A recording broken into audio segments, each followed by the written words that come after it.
Acorde bem informado. Tati Repórter com Igor Ramos. Muito bem, vamos lá então com a participação do repórter Correia Júnior, falando de auxílio economia. O governo acerta detalhes para prorrogar o auxílio emergencial. O economista José Rita Moreira é o nosso convidado, é isso, Correia? Perfeito, Igor. A tendência é que realmente haja um anúncio por parte do governo nas próximas horas, até o final desta semana, em relação à prorrogação do auxílio emergencial. O próprio presidente Jair Bolsonaro já antecipou isso há alguns dias atrás. Agora a dúvida que resta em relação ao valor, se será mantido os R$600, se haverá realmente uma redução entre R$200 e R$300, que parece ser realmente uma tendência, mas quem vai comentar isso, vai trazer detalhes a respeito desse cenário econômico para a gente em tempos de pandemia, é o José Rita Moreira, economista, está aqui ao nosso lado, atendendo mais uma vez a nossa reportagem. É uma tendência realmente, José Rita, essa redução em relação ao valor do auxílio emergencial e também a extensão, né, desse benefício nesse momento. Bom dia. Bom dia, Correia, bom dia, Igor, e a todos que nos assistem. Olha, deu muito certo esse auxílio emergencial, né? Isso ficou provado aí na reação da população, da sociedade em geral, que as dificuldades foram menores do que aquelas pensadas. E isso associado a outras medidas que estão sendo tomadas, a gente está permitindo uma retomada do crescimento aí, como disse o ministro Paulo Guedes, em V. Estamos velozes na retomada aí. A cada dia, já 8 vezes é divulgado uma nova previsão de PIB para este ano, que está cada vez melhor o número, são 8 melhoras que foram dadas aí. Isso quer dizer que a recuperação está melhor do que se esperava. E o auxílio emergencial, eu acho que ele deve ser mantido sim. Agora, a questão de valores, acho que se o governo mantivesse os R$600, ele ia estourar o teto de gastos e teria sérios problemas aí da manutenção do seu cargo, né? Você poderia até ganhar um impeachment aí. Então eu acho que deve ser reduzido, como você bem disse, talvez entre R$200 e R$300, mas procurar mantê-lo aí até o final do ano. Enquanto isso, outras medidas são tomadas para que a economia possa se recuperar efetivamente e dessa forma aí ele possa ser tirado ou passar a ser Renda Brasil, alguma coisa assim, mas grande parte da população voltaria ao mercado de trabalho, já não necessitando disso. E o coração, né, desses projetos que estão sendo apresentados aí, a extensão, né, do auxílio emergencial, fala-se por exemplo, Renda Brasil, o contrato verde e amarelo, uma forma de turbinar também o Bolsa Família. O coração realmente desses projetos é transformar também o auxílio emergencial em algo que possa ser mantido lá na frente, porque é preciso subsídios, né, dinheiro para isso. Queria que você fizesse um paralelo, né, do auxílio emergencial e desses outros projetos também, de uma maneira geral, essa agenda positiva, né, estabelecida pelo governo. Correia, eu acredito que fundamentalmente o ser humano gosta de dignidade. Então esse auxílio ele vem para cobrir uma deficiência localizada naquele momento em que a pessoa precisa de alguma renda para tocar. A se manter isso de forma mais constante, eu acho que é uma muleta, né? Essa é a minha opinião.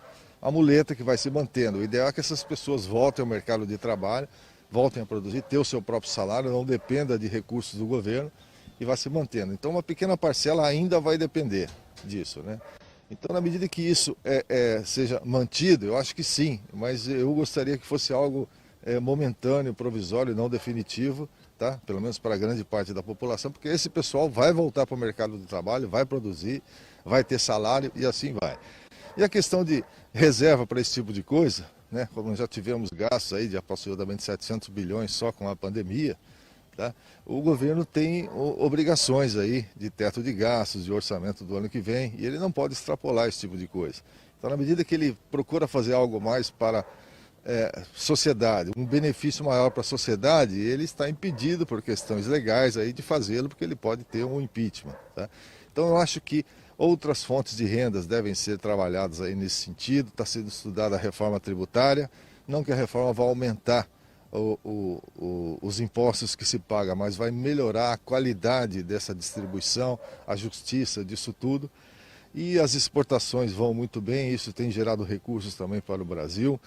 E, enfim, grandes medidas estão sendo tomadas aí para que o caixa do governo possa se fortalecer e aí fazer frente a esse benefício que é dado, que, insisto, Poderia ser alguma coisa localizada, provisória, porque grande parte desse pessoal volta para o mercado de trabalho, consegue seu emprego de volta e aí não depende mais disso. Você se mostrou bastante confiante em relação à evolução, né, à retomada econômica no aspecto, no cenário nacional, né, e em nível local, né? Como é que você está acompanhando o Ribeirão Preto nesse contexto? A reabertura do comércio, né, aconteceu há pouco mais de 2 semanas. Essa retomada, ela vai ser imediata, vai levar um certo tempo? Quais são os sinais, né, que você já pôde detectar nesse curto período ainda, Zé? Olha, eu acho que a população ainda não voltou a uma explosão de consumo com a retomada, até porque ela está preocupada com o dia de amanhã. Então ela está vendo realmente se precisa daquele produto, então está procurando fazer uma reservinha aí, porque não sabe o que vai acontecer. Então, como eu havia previsto anteriormente, não houve uma explosão de consumo. Sim, ela é progressiva. As pessoas têm que se sentir mais seguras, mais dominantes, para poder voltar a consumir, e isso progressivamente está sendo adquirido. Pelos números do CAGED recentemente, aqui na região de Ribeirão Preto, nós vimos que já melhorou, tá? Já tivemos uma reversão do quadro de baixa, começou um ciclo de contratações até mais rápido do que em outras regiões do país, e isso é bom. Isso é bom, isso leva o consumidor em busca de consumo e é isso que gira a economia efetivamente. Agora, a questão do comportamento também é um risco muito grande, porque a população, de maneira geral, não está respeitando o que deveria ser feito, do isolamento, os itens de higiene básico também. Então, essa aglomeração que está sendo provocada ultimamente, isso é muito ruim. Nós podemos até voltar para uma fase vermelha aí e fechar tudo. Então, não é porque liberou que a gente deve ir desesperado aí às compras. Vamos com calma, vamos com parcimônia, porque dessa forma vamos nos manter no amarelo e aí evoluindo, e aí progressivamente a gente vai retomando o processo de crescimento, e eu acho que no final do ano nós vamos ter bastante a comemorar. Pelos dados que você analisou do CAGED, existem alguns setores que encontram, né, uma condição mais favorável para essa retomada, outros apresentam uma maior dificuldade. Nesse contexto, o que é que mais te chama a atenção, essas duas pontas, aí, esses dois extremos, Rita? Eu percebo que, por exemplo, o comércio voltou a contratar, a indústria voltou a contratar e construção civil também voltou a contratar. Quem está mais lento na retomada é a área de serviços, tá? Que infelizmente é muito forte aqui na região. Porque os serviços é o último elo da cadeia a ser retomado também.